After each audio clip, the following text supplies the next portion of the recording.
Do you want Reese bass that sounds like this?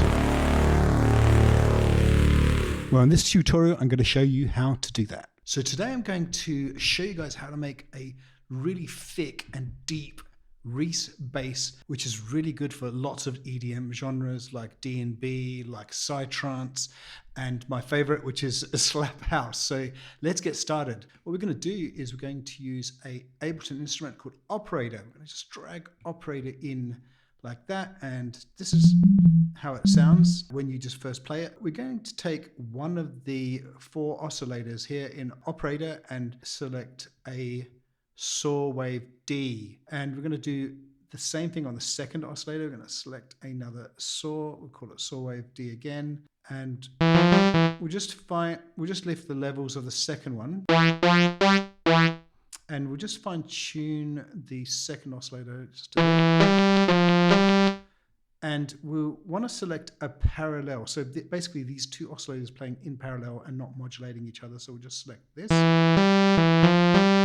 And then finally, we just want to make the bass a mono bass. So we just select one voice. So once we've done that, we're going to go ahead and just transpose that down by 24 and make it really nice and deep. And if we want, we can increase some of the spread. I don't know about doing this initially. We might just leave that a little bit, but in fact, let's just leave that. But if you want, you can increase the spread. And then we're going to add glide. We're just going to use the default 50 milliseconds. So you can start feeling a little bit of that Reese sound.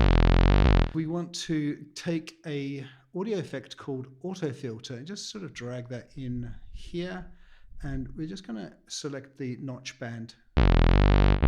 And we just move the notch band until we get to a sweet spot.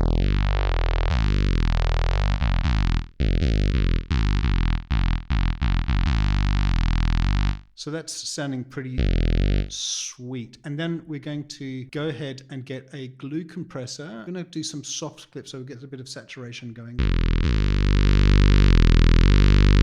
And then finally, we're going to go ahead and just take a reverb just to get it really wide sounding. If we want, we can take out the low cut, but I actually want a bit of deepness here. So you can just play around with the low cut if you want, and obviously with the dry wet. And one thing that's really good is it might sound a bit boring to have your bass sounding like that. So you might want to automate the position of this auto filter. So just take a listen. I'm just manually moving this now.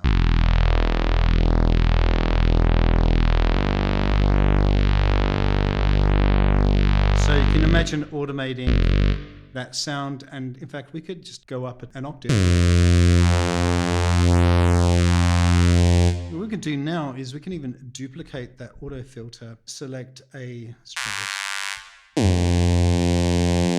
low pass filter. So you can just imagine automating these and getting some pretty amazing soundscapes.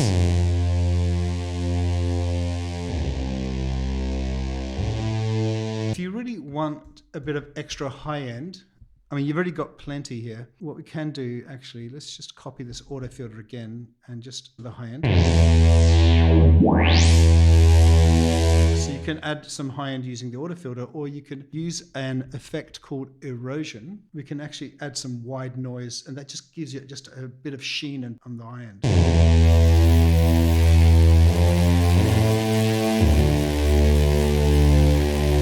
So that's how I get a Reese bass. So once I've got the instrument all done, I just press the save button here and I've got the Reese bass tutorial saved. So now every time I want to use that instrument, I can just go into my instrument rack and recall the Reese bass. So it's just done once. Now, if you like the sound of this instrument, but you really don't want to go through the process of creating it, I'm making this preset available for download. So thanks very much. If you have any questions or clarifications, please add them to the comments and I will definitely get back to you as soon as possible. See ya.